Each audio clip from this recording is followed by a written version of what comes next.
louvamos a Deus por esta noite, pela mensagem que foi declarada aqui. Cristo vive e ressuscitou. E é nesse intuito que nós queremos, nessa noite, levantar as nossas vozes em adoração ao Teu nome. Porque nós adoramos um Cristo vivo, um Deus verdadeiro. Abençoe a Tua palavra, fale aos nossos corações por mim. Peço em nome de Jesus. Amém. O texto que Pedro leu é o texto da mensagem de hoje, só que nós vamos no versículo 1 a 12, né? O destaque é o versículo 5 a 7, mas lá em Lucas 24, versículo 1 a 12,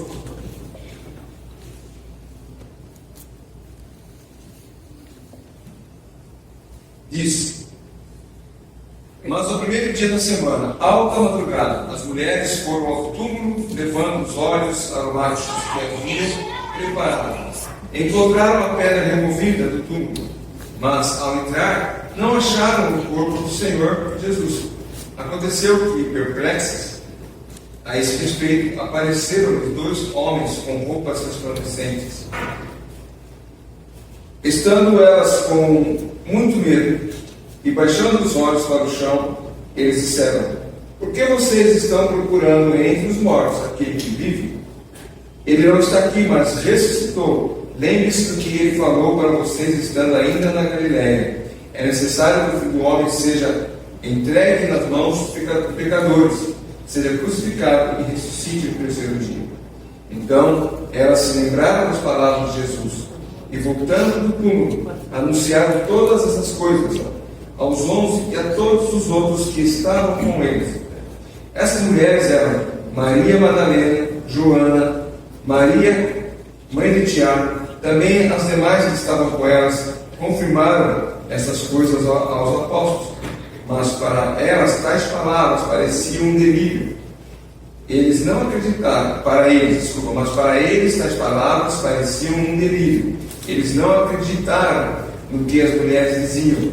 Pedro, porém, levantando-se, correu ao túmulo. Abaixando-se, viu somente os lençóis de linho e nada mais. Retirando-se para casa, admirado com o que tinha acontecido. Então é justamente a pergunta que foi feita pelos anjos, né, para as mulheres: por que buscam entre os mortos aquele que está vivo? Há 2 semanas ou menos que isso, eu, a Elizabeth, a Elisete, a Karen, nós fomos até ao cemitério da saudade. Na verdade é filho da prima, né? O neto Stanislau, é isso?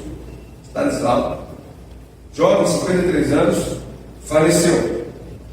E ele era filho da prima que faleceu quando ele tinha 4 anos. Né? Então, depois do enterro, as pessoas já estavam saindo. A Elizabeth e a Elisete tiveram uma ideia de fazer um tour nos túmulos. Ela tinha certeza que sabia qual é o jazigo da tia Colac, que era a avó do neto. Ali onde se encontra o Salvatino, esposo, e a Wanda, mãe do neto, né? Aí agora, só chegando no mausoléu, vira direito. Vai ser tudo igual. É um de ladrilho por aí fora. Tinha um monte. Né? Tantos túmulos parecidos, acabou demorando até que encontraram, que procuraram. Só que ao passar em vários túmulos, eu me deparei com alguns dos túmulos que são históricos, são famosos no cemitério, né? Eu não estou falando do mausoléu, por exemplo, do Ferreira Penteado, que é muito bonito lá, ou do Barão Barão Geraldo de Rezende, né? Também famílias importantes em Campinas. Eu encontrei o túmulo do Toninho, que foi um escravo do Barão Geraldo. O Toninho, ele foi alforriado e passou a trabalhar como cocheiro. Contam que foi ele que, ao tentar aparelhar e pôr um boi para trabalhar na Sexta-feira Santa, o boi recusou receber os aparelhos, e com várias tentativas, sem sucesso, o boi olhou para o Toninho e disse: hoje é dia santo, não é dia de trabalhar. É o famoso boi falou do Barão Geraldo, né? Uma festa que já existe hoje lá, né? Então a história do bom valor é tão famosa que eu comentei em festa lá. O seu túmulo tem várias plaquinhas de agradecimento por graças alcançadas. Dizem que Toninho se tornou um milagreiro, um santo milagreiro. Eu ia trazer a foto dele aqui, acabei não tendo tempo, mas ia projetar a foto. Um outro túmulo visitado por muitas pessoas é a de Maria Jandira dos Santos. Moça de família tradicional, muito rica, foi abandonada por essa família conservadora. Como ela tinha uma beleza, detinha uma beleza arrebatadora, para sobreviver, Maria Jandira usou sua beleza física para se prostituir, um modo de vida. Num desses encontros, um jovem também rico se apaixonou por ela. Propôs casamento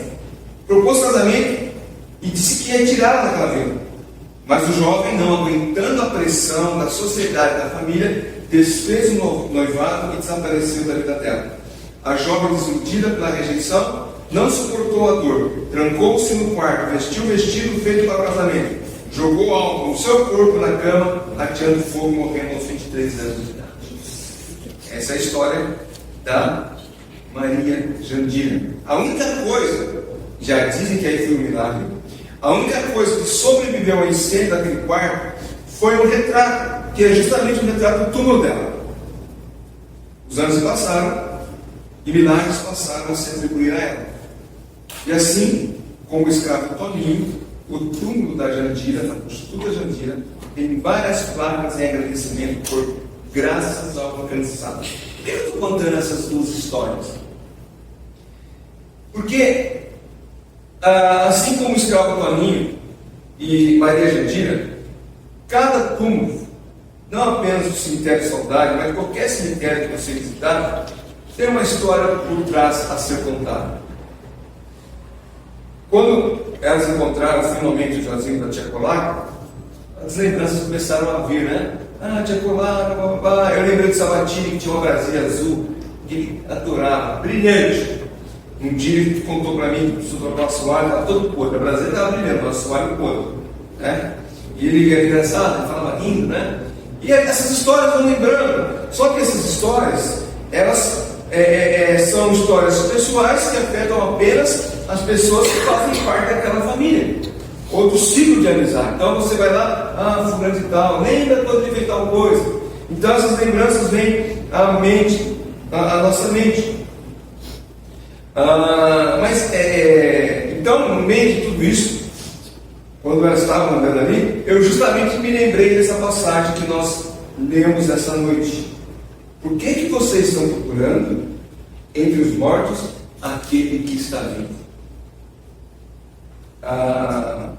Aquelas mulheres, elas foram ao túmulo de Jesus. Eu imagino que elas também, ao seguir para o túmulo, conversaram sobre o que elas viram, né? O que elas vivenciaram com o Senhor Jesus Cristo, as parábolas, os milagres, né? que o Senhor Jesus realizou, e foram contando as suas experiências a respeito do convívio com o Senhor Jesus Cristo.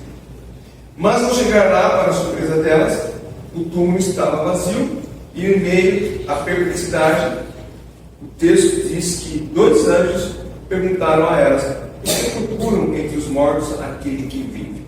Jesus não está enterrado no túmulo. Diferente de qualquer pessoa rica, pobre, famosa ou desconhecida, a história de Jesus não terminou num túmulo. Ela continua. Nós cantamos, porque Ele vivo está. Que Ele vivo está, posso crer no amanhã. Ele vivo está, Ele ressuscitou. Por isso estamos aqui hoje, adorando a um Deus vivo. Não um Deus que está morto, que as pessoas vão lá visitar. O islamismo, né, os muçulmanos vão até Meca lá, visitar o túmulo de Maomé, que os ossos deles estão naquele lugar lá. Quem vai a Jerusalém vai encontrar, embora provavelmente não seja chamado de Santo Sepulcro, mas está vazio, não está ali.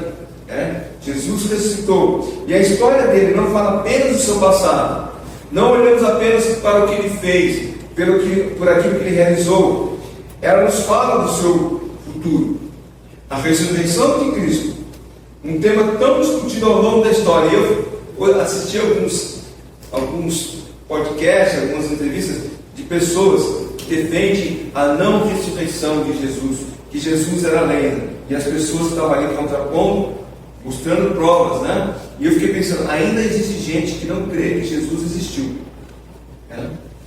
E é fato histórico. E a ressurreição de Jesus Cristo também, um tema muito discutido ao longo da história. Ela não é apenas um tema de discussão acadêmica ou teológica, mas ela é a certeza de que, assim como ele ressuscitou, ele voltará para cumprir a promessa que ele nos deixou. Uma delas, João 14, que ele disse que ia para a casa do Pai, preparar a morada, e quando tivesse tudo pronto, ele voltaria para buscar, que é onde ele estivesse. Onde ele estiver, nós possamos estar com ele também. Então são promessas futuras. Nós olhamos para um túmulo vazio, lembramos das histórias, dos feitos do Senhor Jesus Cristo, da obra na cruz do Calvário, mas a cruz projeta para um túmulo vazio, e o túmulo vazio projeta para o futuro certo com ele. Não há necessidade de prova. O crente não precisa provar que Jesus ressuscitou. Se alguém chegar para você e falar assim, prova que Jesus ressuscitou, você pode dizer, eu não preciso provar naquilo que eu creio. Se você não crê, você vai ter que depois, né, conviver com isso eternamente. Ou você pode falar, então tá, prova que ele não ressuscitou. Você quer que eu prove que ele ressuscitou? Mas prove que ele não ressuscitou.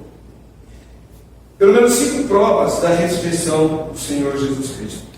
A primeira prova é justamente o número de relatos que nós encontramos em toda a Escritura. Nós temos os relatos dos 4 evangelhos, relatos detalhados daquilo que aconteceu. Não seria, se fosse uma lenda ou uma história contada, não seria oferecido tantos detalhes assim, como data, né? Como localização, com as testemunhas, com o nome dessas testemunhas. Os 4 evangelhos se comportando com todos os fatos, desde a prisão, julgamento, morte e ressurreição. Ouvi hoje um meme, onde que os discípulos estavam reunidos e falaram, olha, o plano agora é o seguinte, vamos sequestrar o corpo de Jesus Cristo, esconder em algum lugar, e aí nós vamos morrer por isso, nós vamos ser presos por isso, mas nós não vamos dizer que nós fizemos isso. Ninguém sofreria o que aqueles homens sofreram para manter uma mentira. O soldado romano e os fariseus aliados a ele teriam os recursos, né, físicos de tortura suficiente para poder pelo menos fazer um abrigo.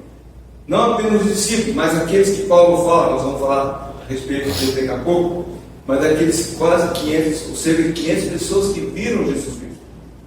Um iria. Nós podemos combinar algo aqui. Gente, vamos dizer que nessa noite, enquanto o pastor estava pregando, o teto abriu, caiu uma luz do céu e Jesus apareceu para nós.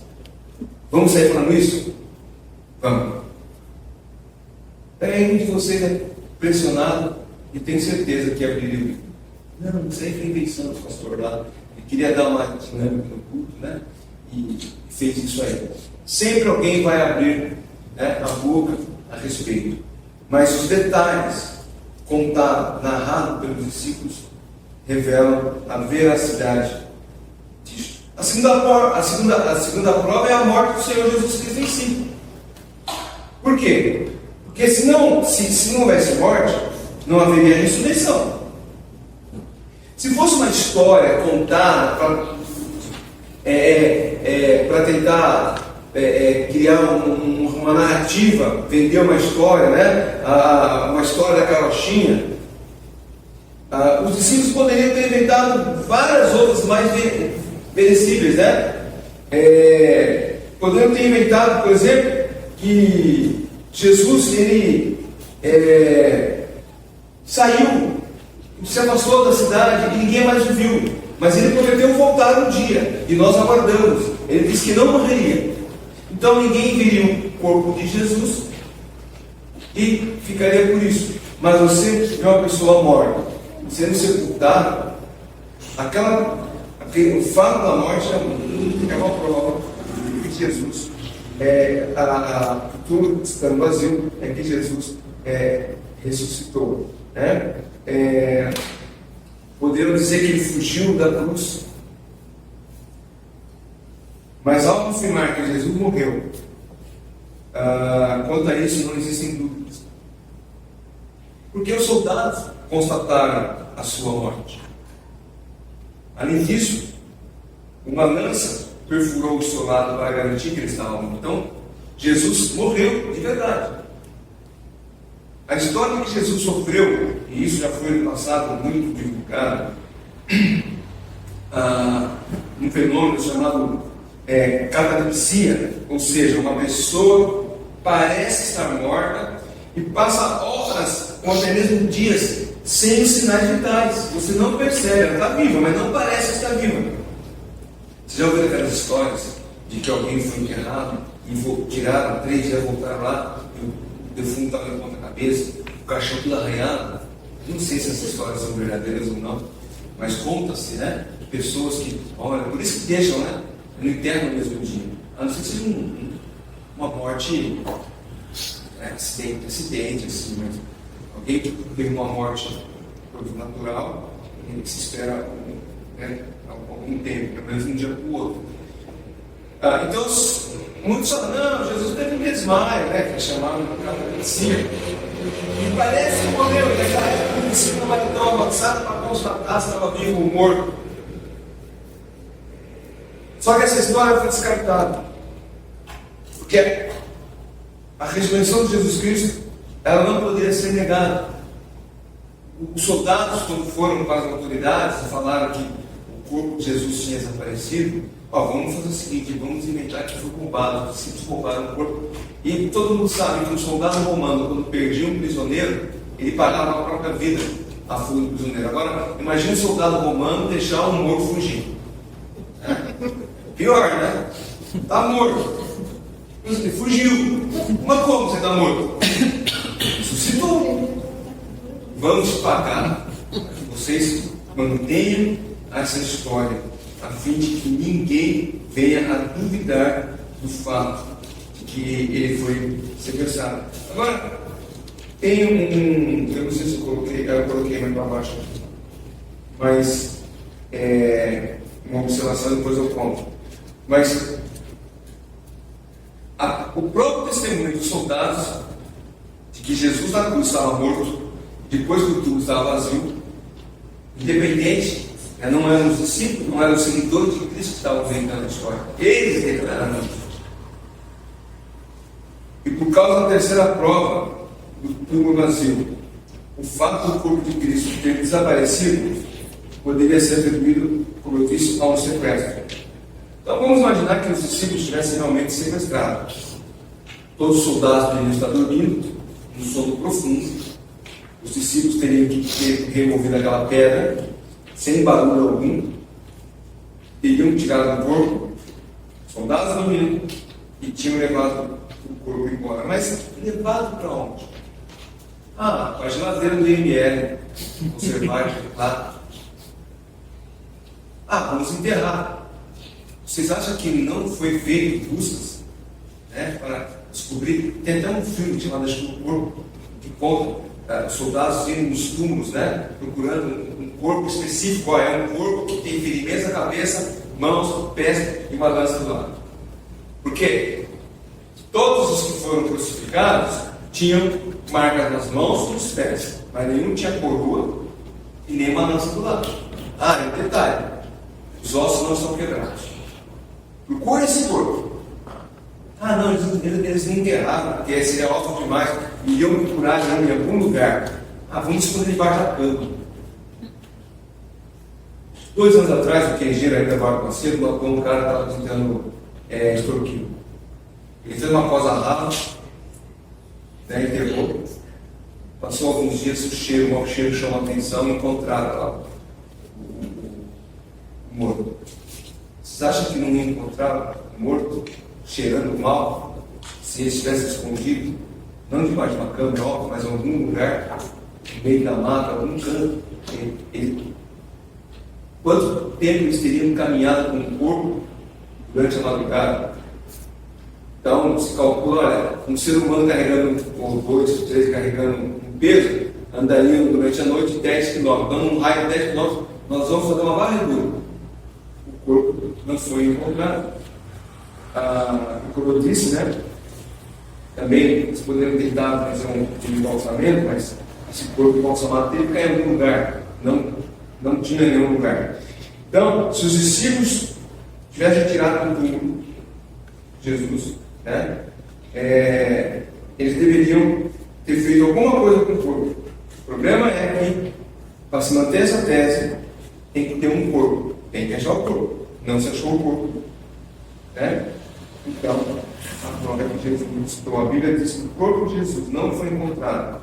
Uma questão óbvia, ele ressuscitou. A quarta prova são as testemunhas. Não foram apenas as mulheres. Hoje eu vi um vídeo numa igreja, né? Você já deve ter ouvido também. O pastor pregando disse: por que você acha que foram as mulheres as primeiras a ver que Jesus não ressuscitou? Porque na mesma noite Jerusalém inteira ficou sabendo, né? Elas contaram para todo mundo. Contaram para todo mundo, só para os discípulos, né? Elas não contaram, não viu coisa da você não gostou de uma. Mas teve uma que eu achei interessante também. É mesmo. Mas vocês concordam? Se fosse homem, que eu descoberto mais cedo. Ele fala mais. Mas é brincadeira. Mas você sabe por que as mulheres são testemunhas? Isso é questão de discussão e de debate, e é certo. As mulheres foram testemunhas porque a testemunha de uma mulher não era válida na época. Mulher não tinha mandado. Quem é Maria? Quem que é? Mãe de Tiago? Não é mulher, não vale. Não tem importância, né?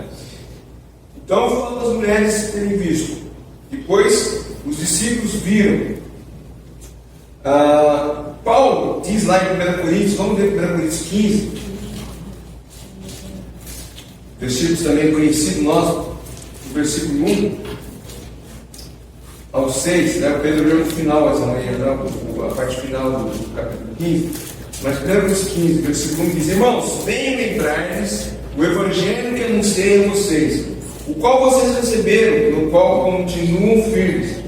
Por meio dele, vocês também são salvos, se eles tiverem a palavra assim, tal como a preguei a vocês, a menos que tenham crido em vão. Antes de tudo, entreguei a vocês o que também recebi, que Cristo morreu pelos nossos pecados, segundo as Escrituras, e que foi sepultado e ressuscitou ao terceiro dia, segundo as Escrituras, e apareceu a Cefas, Pedro, e depois aos 12. Depois foi visto por mais de 500 irmãos, de uma só vez, dos quais a maioria ainda vive, porém alguns já dormem. Depois foi visto por Tiago, e mais tarde por todos os apóstolos. E por último, depois de todos, foi visto também por mim, como por um nascido fora do tempo. Até o 6, mas até o 7. Vamos ler até o 11. Porque eu sou o menor dos apóstolos, e nem mesmo sou digno de ser chamado apóstolo, pois persegui a igreja de Deus, mas pela graça de Deus sou o que sou, e a sua graça, que me foi concedida, não se tornou vã. Pelo contrário, trabalhei muito mais que eles. Todavia não eu, mas a graça de Deus. Portanto, seja eu ou sejam eles, assim pregamos e assim vocês creem. Então Paulo reconhece que os discípulos, depois de 500 pessoas, Tiago e ele, por último, ele teve um encontro com o Senhor Jesus Cristo. E de todas as testemunhas, aqui não fala quem eram esses 500, se eram seguidores de Jesus Cristo ou não. Mas vamos imaginar que, além dos discípulos, das mulheres seguindo Jesus, aquelas 500 pessoas também eram seguidores de Jesus Cristo. Todos eles firmaram o pacto de proclamar que Jesus ressuscitou. De todas as testemunhas, nenhuma voltou para desistir, mesmo debaixo de tortura. Muitas até morreram, foram perseguidos, presos, não negando a verdade. Aquelas pessoas viram Jesus Cristo, viram Jesus ressuscitado e pagaram o preço, era pagar com a própria vida. O debate que eu vi essa semana era um debate antigo, dos anos 70, eu acho. Mas era um filósofo ateu e um pastor, e esse filósofo diz que o que houve é uma alucinação coletiva. Os discípulos, as pessoas tomaram um chá lá de uma erva estranha, todo mundo ficou alucinado e viram Jesus. Não era Jesus, mas estavam doidando, né? E eles assim, é óbvio que eles tiveram uma alucinação. Estou brincando no chá, tá? Ele dizia que o impacto da emoção levou eles a ficarem, né? Ter uma alucinação. Não sei se vai falar alucinação que eu sou, mas ele diz assim, foi uma alucinação coletiva. Por isso que eles falaram que viram Jesus, mas eles não viram nada, não era Jesus. E no meio do debate, lá no final, ele falou assim: olha, se houvesse um terremoto, o céu escurecesse, abrisse uma luz e viesse o Pai de Jesus na minha frente e falasse assim para mim, eu não lembro o nome dele agora, né? Vamos colocar que fosse João. João, eu sou Jesus e eu vim aqui para te salvar. Ele falou assim: saiba que no domingo seguinte eu seria o primeiro a chegar na igreja, sentar no primeiro banco junto com o pastor. Aí o teólogo falou assim: mas você não queria ter uma alucinação? Porque ele está ligando que se ele visse com os próprios olhos, ele aceitaria. Mas os outros que viram, não, eles tiveram uma alucinação.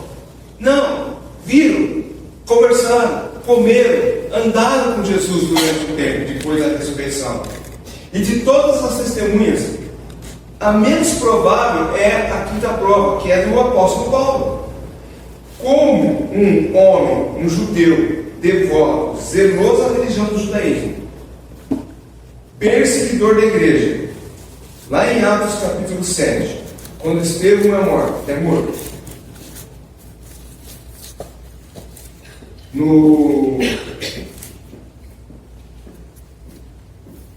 é morto, né? Ele morre apedrejado. Atos 8, versículo 1 diz: e Saulo consentia na morte de Estevão. Ele estava presente naquele momento. E o capítulo 9 de Atos conta o que?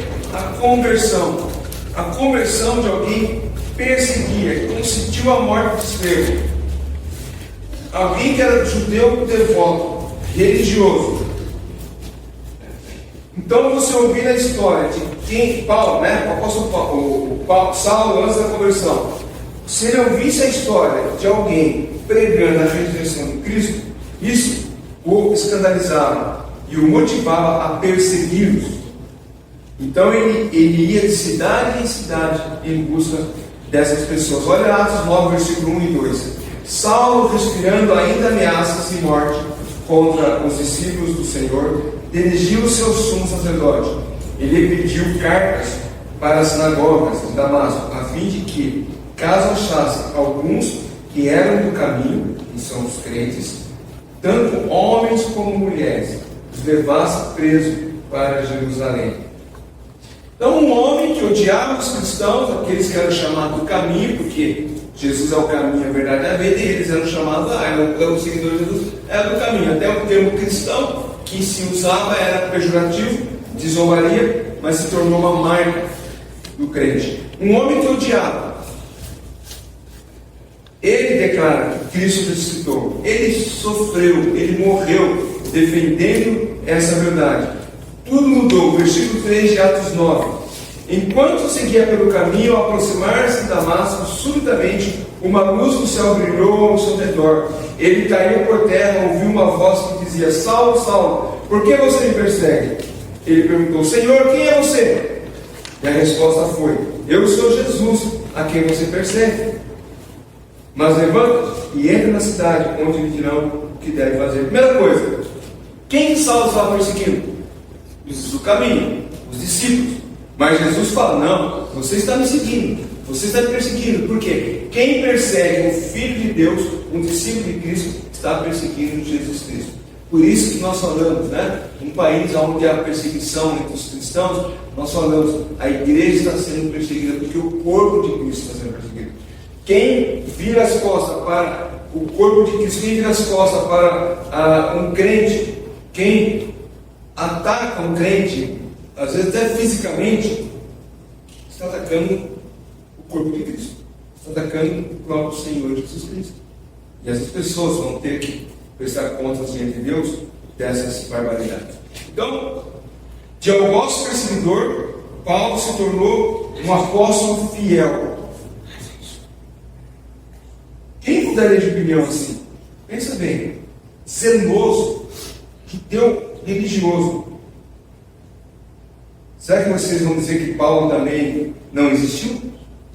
Não, Paulo, criaram lá o apóstolo Paulo para poder melhorar a história deles.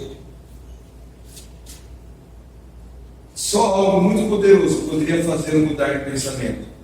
A vida de Paulo nunca mais foi a mesma depois daquele encontro na estrada de Damasco. Ele viu Jesus Cristo ressuscitado. E assim como o apóstolo Paulo, ao longo dos séculos, muitos ateus e céticos,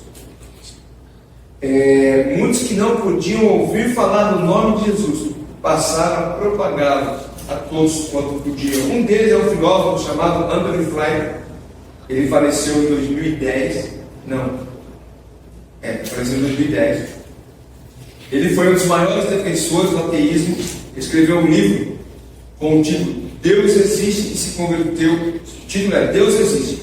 E ele então se converteu ao cristianismo. Depois de negar a existência de Deus, de Jesus a vida toda. No final da vida, ele teve um encontro com Cristo. Escreveu um livro dizendo. Ou seja, todos os livros que ele escreveu, falando que Jesus Cristo é lenda, é história, que Deus não existe, ele jogou.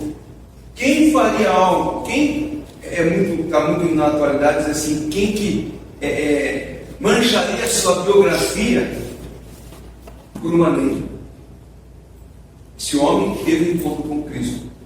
Uma outra pessoa, uma mulher da Somália chamada Ayaan Hirsi Ali, ela se converteu a Cristo após uma crise existencial, abandonando o secularismo e voltando-se a Cristo. Essa mulher, antes de se tornar ateia, ela era muçulmana, abandonou o Islã, se tornou uma ateia e em 2023 se converteu ao Evangelho. Prega hoje o Evangelho. O mais famoso de todos, C.S. Lewis, autor das Crônicas de Nárnia. Se você não sabe quem é C.S. Lewis, assiste o Guarda-Roupa, o Leão, o Guarda-Roupa e a Feiticeira. Né? É um dos livros da Crônica de Nárnia. C.S. Lewis, ele era um escritor britânico, ateu, se converteu a Cristo. E eu já contei essa história uma vez na classe dos jovens. Ele disse que ele estava indo para o zoológico, ele entrou ateu no ônibus e ele se convertiu. Porque durante a viagem até o zoológico, ele começou a meditar a respeito de Cristo. Ele se convenceu, né? O Espírito Santo o convenceu de que Cristo de fato era o Filho de Deus. Ele se converteu a Cristo. E C.S. Lewis, ele disse o seguinte: se a conversão ao cristianismo não melhora em nada as ações de um homem, se ele continua sendo tão esnobe, rancoroso, invejoso, ambicioso quanto antes, devemos, na minha opinião, suspeitar que a sua conversão foi em grande medida imaginada. O que está dizendo é o seguinte: se uma pessoa se converteu a Cristo, mas continua andando do mesmo jeito, por isso que eu falo às vezes para alguma pessoa: olha, eu sou assim mesmo. Não, você é uma nova criatura, você tem que mudar. Se você aceitou a Cristo, você não é mais assim. Você era assim, agora você é crente. Então, C.S. Lewis, ele chama a atenção para os crentes, dizendo o seguinte: olha, se você realmente conheceu a Cristo como Salvador, você vai abandonar todas as práticas do pecado, atitudes, manias que te acompanharam ao longo da sua vida. Então, qual é a conclusão que nós podemos chegar? Cristo ressuscitou, porque ele foi visto por pessoas, ele transforma a vida nos dias de hoje. O túmulo está vazio. Se você for nos cemitérios com os mausoléus, muitos deles têm representação de Cristo, né? Nós vimos lá no Saudade, alguns Cristo está meio que sentado assim, de perna cruzada, né? No túmulo ali. Outro está lá de mão estendida, assim, como que abençoando quem passa por ali, né? São imagens de um Cristo, né? Não do Senhor Jesus Cristo. Aqui são representações. Nada disso representa de fato a verdade, porque Jesus está vivo e ele voltará para nos levar para que possamos habitar eternamente com Ele. Se essa verdade não afeta o seu estado de ser, se essa verdade não muda as suas atitudes, talvez, como disse C.S. Lewis, você apenas imaginou ter recebido Cristo. Foi só imaginação. Então eu espero que nessa noite podemos reafirmar o nosso compromisso de servir um Cristo vivo, deixando agir em nossas vidas, deixando Ele mudar as nossas vidas, lançando fora todos os nossos pecados, os nossos maus hábitos, a nossa natureza carnal, a fim de que possamos dizer como o apóstolo Paulo citou, né, ele falou lá em Gálatas 2:20: já estou crucificado com Cristo, e vivo não mais eu, mas Cristo vive em mim. As provas da ressurreição de Cristo estão em todos os lugares. Mas como eu disse, se você não crê, e se alguém chegar para você e falar, eu não creio que Jesus ressuscitou, você fala assim, bem, então prova que é você. Ele não vai ter argumentos. Aí você pode mostrar, as mulheres viram, os discípulos viram, 500 pessoas. Você sabia que tem um cara que odiava Cristo, que matava, prendia quem acreditava em Cristo? Ele também viu Jesus e se converteu. É quem? É o apóstolo Paulo. E essas pessoas que ao longo da vida negaram Cristo, tiveram um encontro pessoal com Ele, tiveram as vidas transformadas pelo poder do Evangelho, é prova de quê? Que Cristo está vivo. E Ele ressuscitou. E nessa noite nós podemos declarar aleluia, Cristo vive. Amém? Amém.